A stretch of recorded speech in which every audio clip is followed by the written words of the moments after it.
wanted to talk about a subject this week, which is a real challenging subject for a lot of people, and it's come from a couple of conversations that I've had with two clients, or one client and one person that's a good friend that I know in the last couple of weeks, related to taking sales action 3 to 4, maybe even 3 to 6 months before you need the business.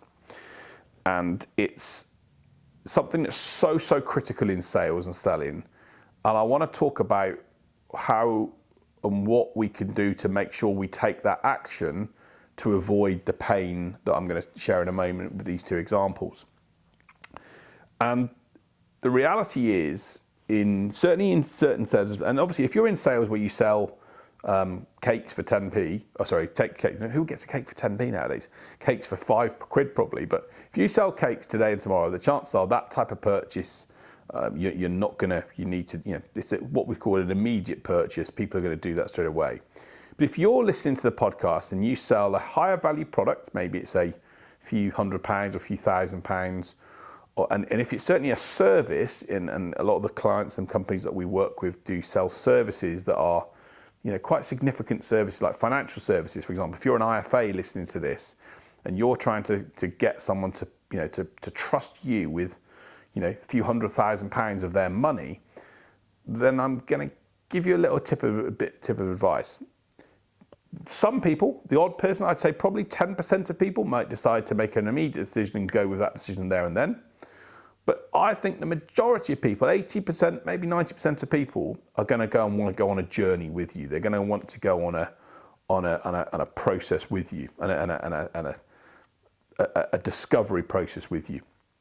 And one of the common issues that I see in so many businesses, and by the way, if this is what's happening to you right now, don't need to tell me, because it's not the sort of thing you want to share publicly, but just make a note to say, James White had got this point bang on, and I need to learn to deal with it and move on from it.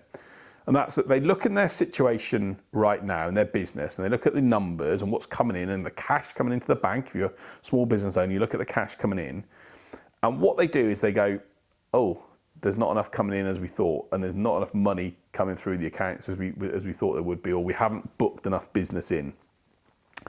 And it's a worry, right? I've been there. One of my biggest mistakes, and I've shared this, is in my business previously, before that I had a few years back, I used to call it the wage train.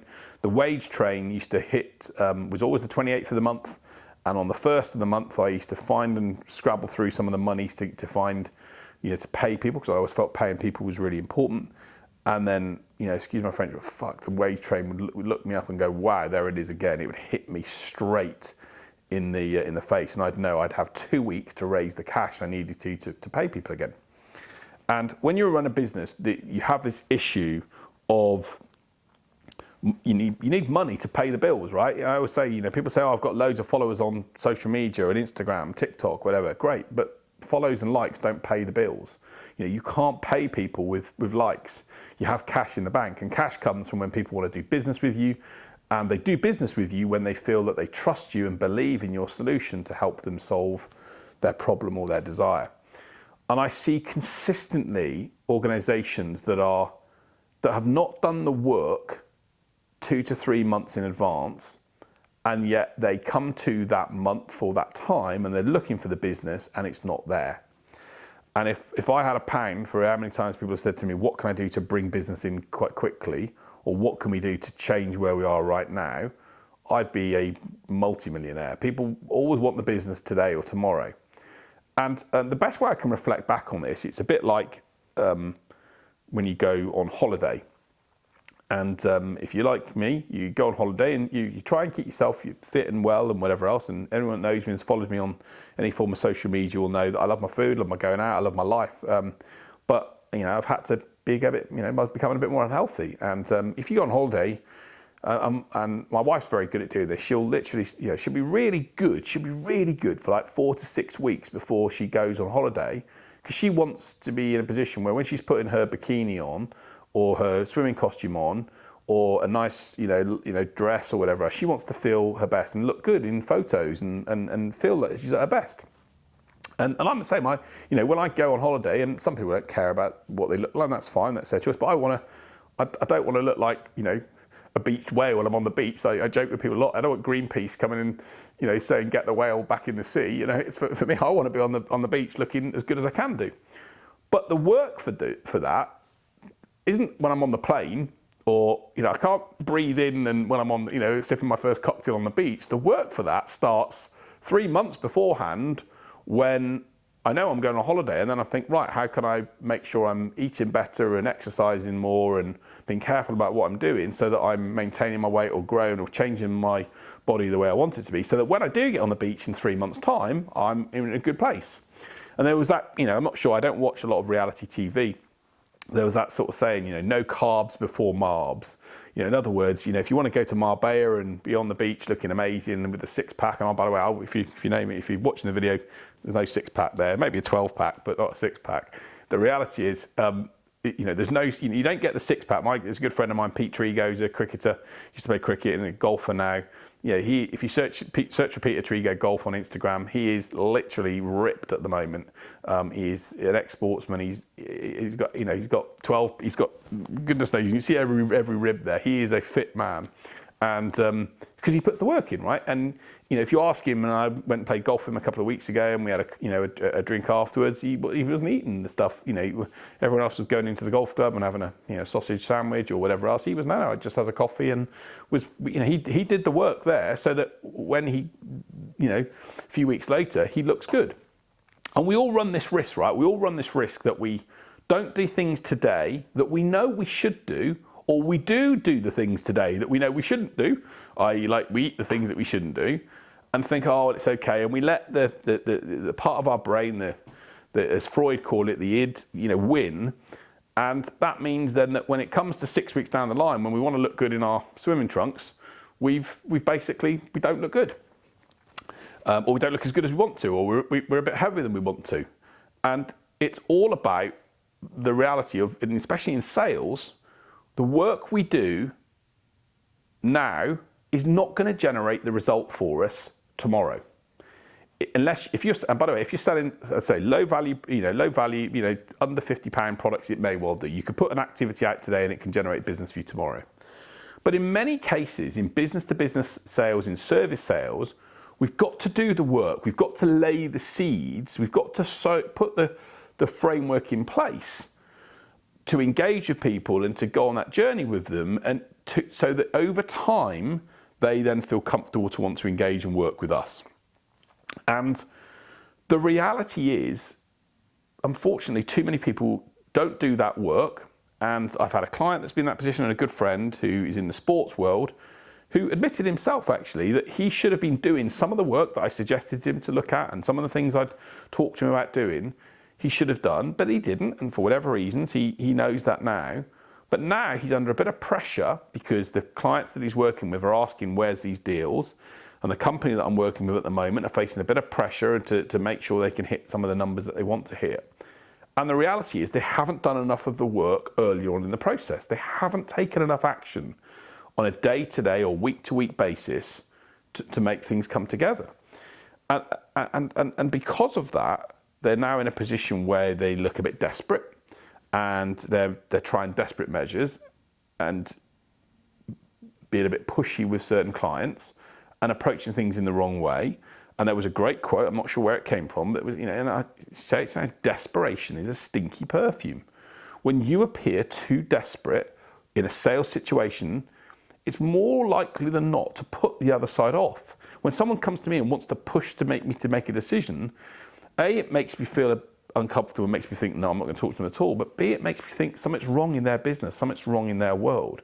It makes me think that is the issue.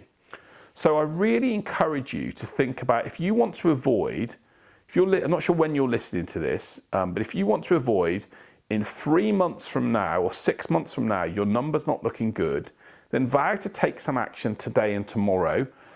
And not just today and tomorrow, but today, tomorrow, the next day, the next day, the next day.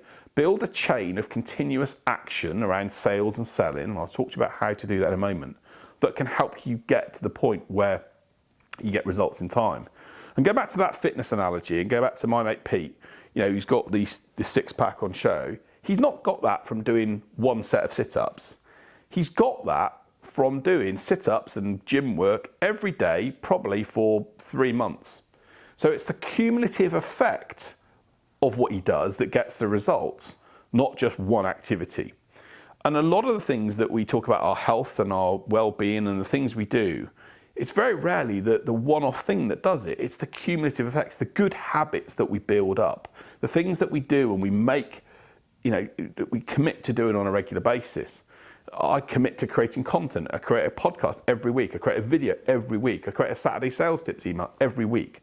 I create a sales ideas for sales growth email every week. We commit to it, and it's in my brain programmed to do it. And I have to prepare for it. I have to do the work for it, but I commit to doing it because that's important. And when you commit to things and build those habits, the results don't happen straight away, but people buy consistency. They buy things appearing over time. They buy that element of, I'm hearing more about that person, I like them, they're seeing things. They're getting familiarization with who you are. So if you're in sales or in business and you're not doing sales activity every week, if you're in this position where you're not seeing things happen, my simple little tip to you is this: put aside 30 minutes minimum, ideally an hour, better still 90 minutes, in your diary as a little time block, mark it off and put it down as sales prospecting time, and use it to either create some content that you can use for sales to share to people, or to identify some people that are a good fit for you and your business, and go to that market, go to those people and go to that audience and start to share some value, start to be useful, start to be helpful, start to talk about problems that they've got and how they can overcome them, and start to add value to your marketplace. And if you do that, if you sheep dip that, do it once and then don't do it again, you won't get any results. But if you do it consistently, every hour, you commit every hour a day or 90 minutes a day to doing a sales activity or to following up with people or sharing things with people and engaging and doing the work, doing the sit-ups, your chance of sales success goes up exponentially, because it's generally the consistency of actions over a period of time that get the result, not the one-off activity. And the people that I'm working, unfortunately, and I've told them this, that, by the way, we've told them this and we've showed them how to do it, but I can't physically force someone to do something. I'm not going to put a gun to their head and do it. They sometimes have to see it for themselves, that as a result of not doing that work, they now face these challenges, and they're looking for the silver bullet, the quick fix, and unfortunately there isn't that. There isn't that quick fix. So there is a few things you can do, but again, you've got to be careful about how it makes your company look. So I really encourage you to put the daily time aside to do prospecting or sales activity. If you're faced with this issue where you're looking at the bank account and you're looking at the numbers and thinking it's not where you want it to be, and I've been there, I know that, and look, I myself are in that same position. I want to generate my business. I've got to do those same things.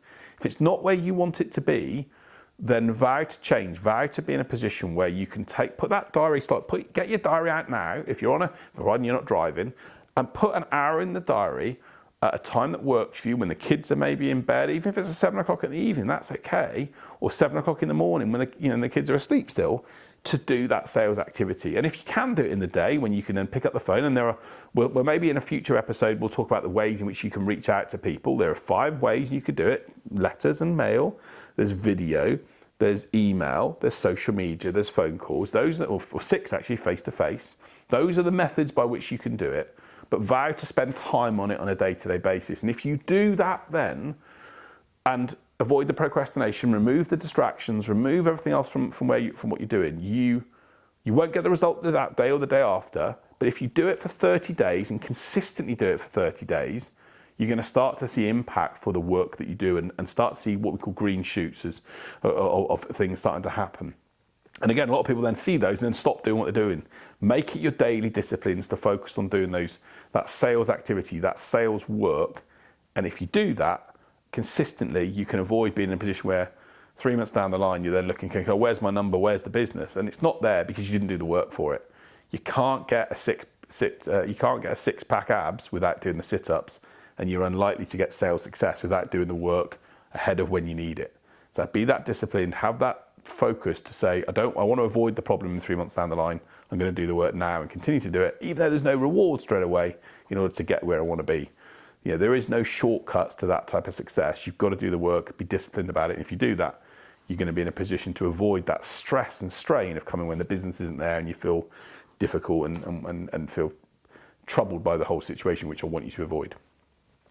So look, that's the message I want to share on the podcast today. Do the work ahead of time. If you want the six pack, do the sit-ups before. But I always like to finish off the podcast by sharing an inspirational story. And I wanted to share the story this week of a guy called Mark Beaumont. So Mark Beaumont, I talked to a few episodes back about a guy called Ben Rocket, who was the world record holder for Le Jogel. Mark Beaumont actually took Ben Rocket's record, I think. But Mark Beaumont also had a record for circumnavigating the globe on a bike. I think he did it in 65 days, I think it was the figure. So search for Mark Beaumont cycling. An incredible athlete, incredible guy who's done some incredible challenges. If you look at what this man has achieved, he's a testimony that the brain and the body can do anything we want it to do. Mark Beaumont, have a little search of him. Inspirational story of someone that actually decided he could and he would. And what a great thing for us all to think about. If we want to achieve something, take the action, put it in our diaries, put it in our minds, commit to yourself. Do what David Goggins talks about, the accountability mirror. Hold yourself accountable. And if you do that, you're going to be in a position to achieve the successes that Mark's had and being a world record holder and the satisfaction from overcoming something that maybe people thought he couldn't. So put your mind to it. These inspirational stories can inspire us to be better, to achieve more, to become what we want to be. And if you do that, we'll be in a great place. Thank you so much again for listening. Please do like and share the podcast with others you think it could be useful for. If it's giving you some insights into getting sales results, that's great news for me. It makes my heart sing when you tell me that people share to me that the things that I'm sharing are helping them. So I only hope that you can use some of the tips and ideas that I've shared today to take those actions and get you and your business and your company, your career where you want it to be. But thanks so much for giving me your ears and your time. It's the most precious aspect you have, and I really appreciate it. I'm thankful and grateful for it, and I really am pleased you're on this journey with me to share ideas that can help everyone achieve great sales success and making sure that they're doing what they want to make life feel good and smile. So thanks so much for listening. Take care, have a brilliant week, and see you soon.